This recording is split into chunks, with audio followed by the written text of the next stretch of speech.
Before last Tuesday's explosive hearing, Kash Patel reportedly forced over 24 members of his own security detail to take polygraph tests to hunt down leakers.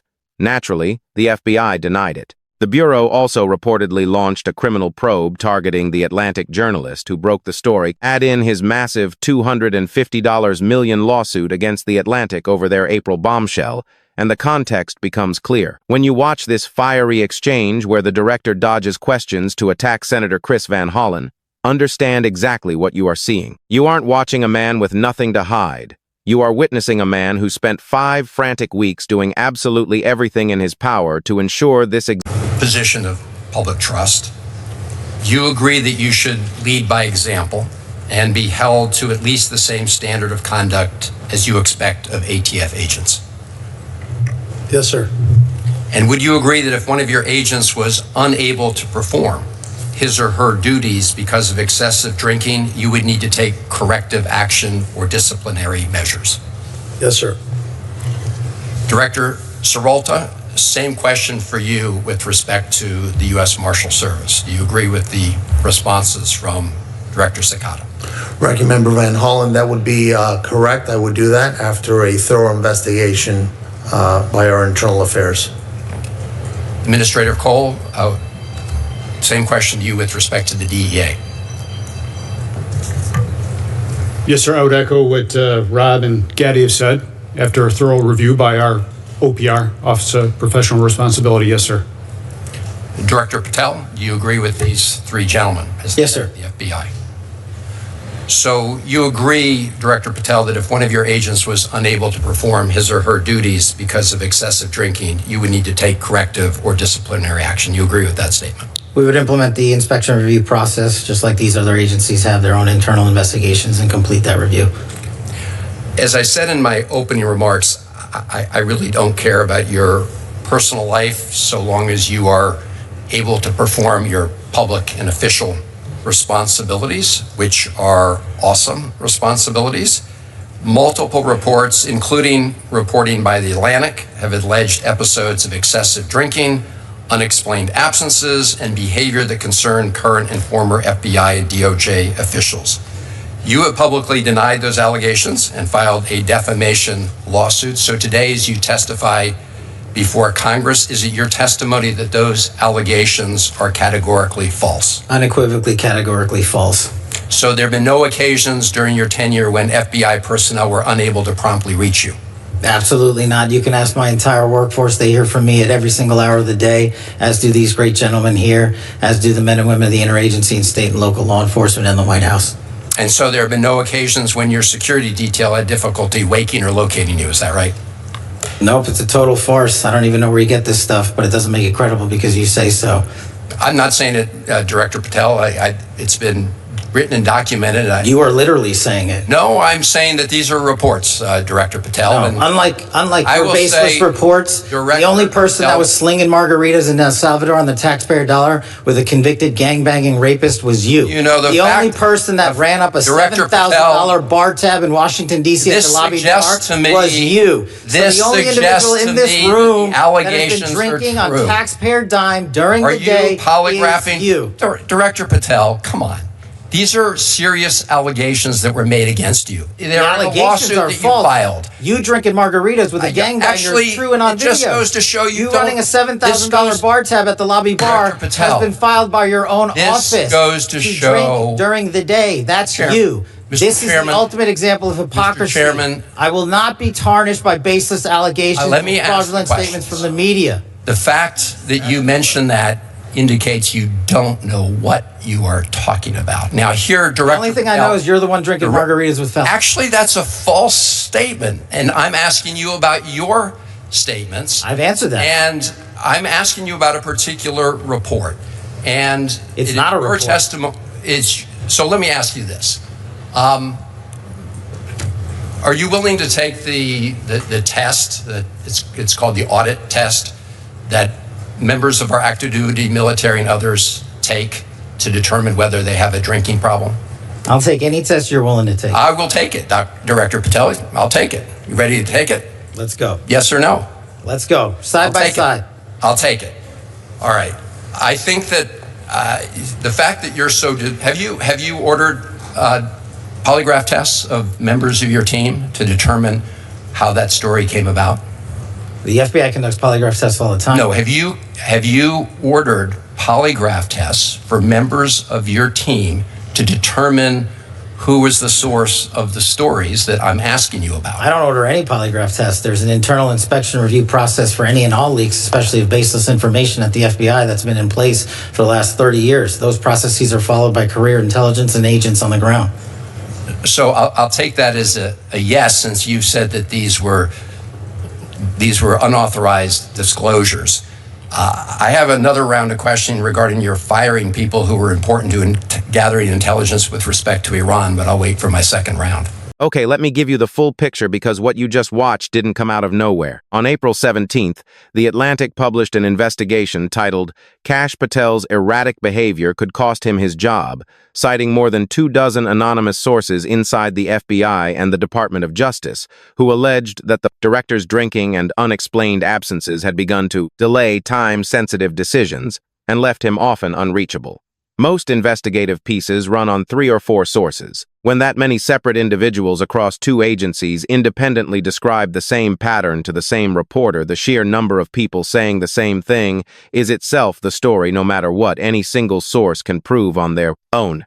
That's what he was up against before the hearing ever started. 3 days after that story ran, he filed a $250 million lawsuit in federal court in Washington, D.C. against The Atlantic, and Sarah Fitzpatrick personally claiming the story was false and had damaged his reputation, calling the article a sweeping, malicious, and defamatory hit piece filled with allegations he described as totally false and fabricated, and arguing the sources were partisans with axes to grind who were not in a position to know the fact. A lawsuit is a filing, and a filing is just the beginning. To win a defamation case, a public official has to prove the other side acted with deliberate dishonesty that they published, knowing the allegations were false, or with reckless disregard for the truth. That standard exists because courts decided powerful people shouldn't be able to use these kinds of lawsuits as a weapon to silence reporting on their own conduct.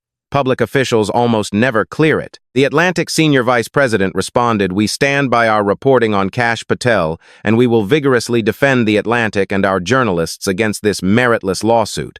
That's not an organization that blinked. This is where it gets genuinely alarming. Ms. Now reported from 2 unnamed sources that he had directed the FBI's own internal unit that investigates threats from inside the bureau based in Huntsville, Alabama, to open a criminal investigation targeting Fitzpatrick herself, and separately ordered lie detector tests for more than 24 current and former members of his security detail and IT staff.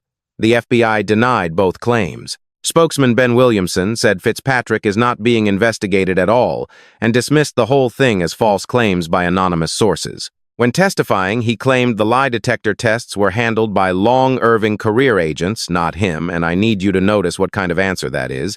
Easy to deny, protected by the system. That's the construction officials use when they want distance from their own orders while those orders are already being carried out. If the MS Now reporting is accurate, that answer isn't just spin, it's a statement made to Congress that wasn't true. What adds separately documented context here is a ProPublica investigation which reported based in part on officials who spoke anonymously, as well as named expert context, that while regular employees were reportedly being put through lie detector tests, he had simultaneously skipped the standard lie detector requirement for his deputy director Dan Bonino and 2 other senior hires, granting them official government approval to access classified information despite failed, inconclusive, incomplete, or waived requirements. ProPublica noted it couldn't determine which applied in each case. The FBI denied the officials had failed lie detector tests, but former FBI officials told ProPublica they couldn't recall a single prior instance of such a waiver for a senior official at that level. You're running lie detectors on the people below you to find the leakers and quietly handing approvals to the people above you who didn't pass the test. So when he deployed the El Salvador attack, understand what was actually happening. Nayib Bukele is not a neutral actor. The U.S. pays El Salvador to hold deportees at the Secot detention facility, the same prison where Kilmar Abrego Garcia was sent. Bukele is a financial partner of the Trump administration. He deliberately manufactured a false impression, weaponized those photographs as propaganda, and deployed them as a political attack on a sitting Democratic senator. A foreign head of state using a financial relationship with our government to manufacture a deliberately false attack on a member of Congress. The Bureau's director repeated that debunked story months later in official testimony, where lying is a crime. Repeating a corrected claim isn't an error, it's a choice. Disinformation corrected once still spreads from its original point of contact. The bar tab deserves scrutiny too, not for the receipt but for the technique he used. A real document, a legitimate Federal Election Commission filing showing Senator Chris Van Hollen's campaign had spent over $7,128 at the lobby bar in Washington. The record is real. The implication that this was taxpayer-funded drinking during working hours was false. His office confirmed it was campaign-funded catering for an after-hours staff reception for more than 50 people. Deploy an authentic document to construct a false conclusion, and anyone who checks finds something real. The lie is in the frame, not the filing. That's harder to disprove than a flat-out lie, and there's a question nobody's asking. What is the country's top law enforcement officer doing, digging through public records of how his political opponents spend money in order to use it against them? Now let's talk about Abrago Garcia, because this is where the testimony went from spin into something else entirely. He's a sheet metal worker with 3 American children who lived in Maryland for 15 years under a valid court order that specifically said he could not be deported to El Salvador. The Trump administration deported him there anyway in March of 2025, then admitted in a court filing it was an administrative error. The FBI director called him a convicted gang-banging rapist in sworn congressional testimony. Those words fail on every count. He has not been convicted of rape. He has not been convicted of gang membership. The MS-13 allegation appears in the formal criminal charges filed against him as an allegation his legal team has denied throughout. And District Court Judge Polish found there was no such order of removal for him and ruled repeatedly that the administration had misled the courts. As of the date of that hearing, he was on pre-trial release in Maryland, facing federal human smuggling charges, not human trafficking. A distinction. A federal magistrate judge stated explicitly on the record, while a federal judge in Tennessee was weighing whether those charges were themselves brought as retaliation for his successful legal fight. And there's a legal fact this story still hasn't surfaced. A constitutional protection called the Speech and Debate Clause, which means members of Congress can't be sued for what they say during official proceedings, covers members of Congress. It does not cover government officials who testify as witnesses like an FBI director. He testified as a witness, not a legislator. He labeled a private citizen a convicted rapist in sworn congressional testimony. What legal standing does that man have here? Nobody's asking. Charges, not convictions. After the hearing, Van Hollen publicly described the director as having flown off the handle and uttering a bunch of provable lies. In a second round of questioning, he asked the director directly, does he know that lying to Congress is a federal crime under Title 18 U.S. Code Section 101? It is, but that framing actually obscures something important. The history of Congress actually charging top government officials with lying is nearly empty.